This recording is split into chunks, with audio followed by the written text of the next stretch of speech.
ஆகாஷவாணி செய்திகள் வாசிப்பது என்று கனத்த மௌனத்தை உடைத்துக்கொண்டு ஒலிக்கும் குரலுடன் தொடங்கும் வானொலி செய்திகளை கேட்டு வளர்ந்தவர்களுக்கு அந்த இனிமையான கவலை இல்லாத சுகமான பள்ளி நாட்கள் மனத்தில் அழகான அழிக்க முடியாத நினைவுகள், பொற்காலம் என்றுதான் சொல்ல வேண்டும். பில்லூர் அணையில் வேலை பார்க்கும் ஊழியர்கள் வேலை நிமித்தமாக அருகில் இருக்கும் பரளி, கெத்தை, மேல் மஞ்சூர், குந்தா, அப்பர் பவானி, மேல் குந்தா, பர்சன்ஸ் வேலி இப்படியாக சில சமயங்களில் இடமாற்றம் பெற்று செல்வார்கள். அப்பா முன்பு இருந்தே இதே பில்லூர் தான்.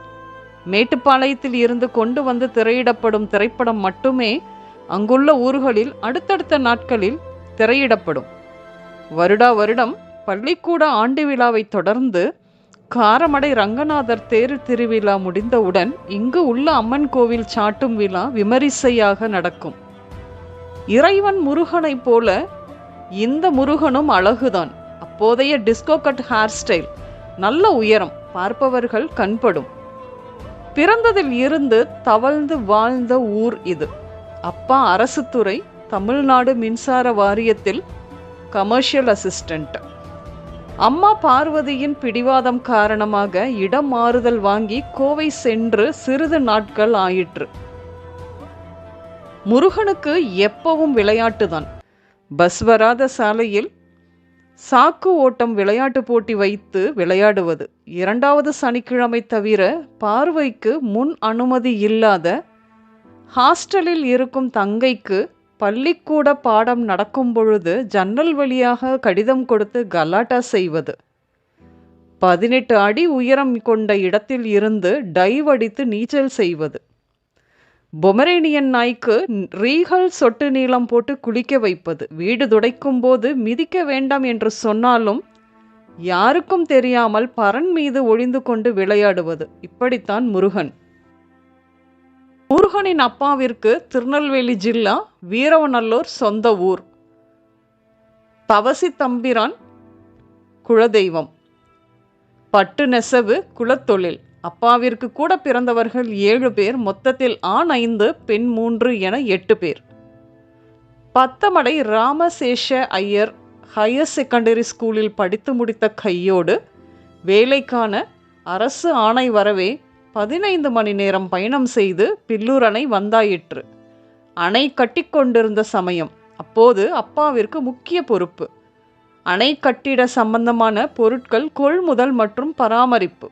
இடையில் ஊருக்கு போன சமயம் வேலைக்கு என்று ஒரு தம்பியையும் கூட்டிக் கொண்டு வந்துவிட்டார், தாத்தாவையும் சேர்த்து. அணை கட்டி கொண்டிருந்த சமயம் அது. அண்டை நாட்டில் இருந்து அப்போது அணுகுண்டு போட்டு விடுவார்கள் என்று ஒரு சிம்னி விளக்கு கூட ஊருக்குள் எரிய அனுமதி இல்லை. மின்மினி பூச்சிகளை தவிர மற்ற வெளிச்சம் ஏதும் இல்லை. வெளிச்சத்தை கூட தியாகம் செய்துதான் இருந்திருக்கிறார்கள். அணை கட்டி முடியும் வரை அப்படித்தான் இருந்திருக்கிறது.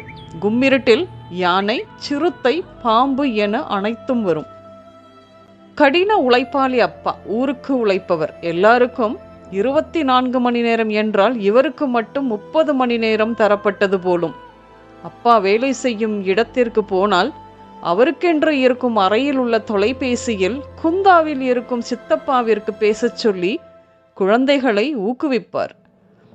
வீடுகளில் எருமை மாடு, மாடு, முயல், கோழி, நாய் என அத்தனை வீட்டு விலங்குகளும் வளர்க்கப்பட்டன.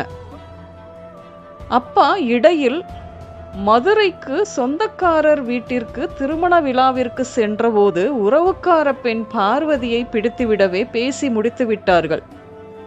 பார்வதி வெள்ளைக்காரி நிறம், அப்பா சிறிது கருப்புதான், ஆனாலும் லட்சணம். போன மாதம் கோவையில் இருந்து ஊருக்கு போகிறேன் என்று முருகன் சொன்னதும் அவன் அம்மா, இல்லை முருகா, நீ தீபாவளி முடிந்த பின் போ என்று சொல்லியதால் இன்னும் அந்த ஊருக்கு போகவில்லை. நண்பர்களை பார்க்க வேண்டும். முருகனின் அப்பா வீட்டை விட ஊருக்கு உழைப்பவர். புக் ஏஜென்ட் வேறு. ராணி குங்குமம், அம்பளி மாமா, ராணி முத்து வேறு இன்று வரும். அதை வீட்டில் வாங்கி வைத்துவிட்டு திரும்பி வரும்பொழுது சந்தா கொடுத்தவர்களிடம் கொடுத்து விட வேண்டும். சுதா அக்காவின் அப்பா வேறு வட்டி பணம் கொடுத்து இருக்கிறார். அடுத்த வாரம் கோவையில் ஹாஸ்டலில் இருக்கும் தன் தங்கையை பார்க்கச் செல்ல வேண்டும். இத்தனை கற்பனைகளோடுதான் முருகன் அன்று வீட்டை விட்டு கிளம்பியிருக்க வேண்டும். வந்தாயிற்று. முருகன் விரும்பிய இடத்திற்கு வந்தாயிற்று. கெத்தை அன்று 25/10/1990 இரவு மணமகிழ் மன்றத்தில் அத்தனை பசங்களும் விளையாடி அரட்டை. நகர்ப்புறம் மாதிரி இல்லை என்றாலும் சிறிது விளக்குகள் மின்கம்பங்கள் மட்டுமே இருக்கும். அந்த விளக்கில் விளையாடும் அத்தனை பூச்சிகளும் அன்றே மரித்தும் போகும். இருட்டில் சில சமயம் யானைகள், மான் இப்படி கூட வரும். சிறுத்தை, புலி, கட்டி வைத்த கோழி, மாடு என இறை கவ்வும். ஊரே அமைதியானாலும் வீட்டிற்குள் 9 மணி இல்லாமல் முருகனுக்கு தூக்கம் வராது. இதோ இப்பொழுது பசங்க கூட ஒரே ஆட்டம் முருகனுக்கு. அனைவரும் 8:30 மணிக்கு, அதாவது இரவு 8:30 மணிக்கு அவரவர் வீட்டிற்கு கிளம்பியாச்சு. மணமகிழ் மன்றத்தில் இருந்து இரவு 9 மணி. முருகன் நண்பனின் வீடு 150 வீடுகள் அடங்கிய ஒரு மலைக்குன்றின் கீழ் என்றுதான் சொல்ல வேண்டும். முருகனின் தங்கையின் தோழிகள் கூட அந்த ஊரில் வசிக்கிறார்கள். வடகிழக்கு பருவமழை பெய்யத் தொடங்கியது. எப்பொழுதும் சொல்லி வரும் மழை அன்று சொல்லாமலேயே பெய்யத் தொடங்கியது.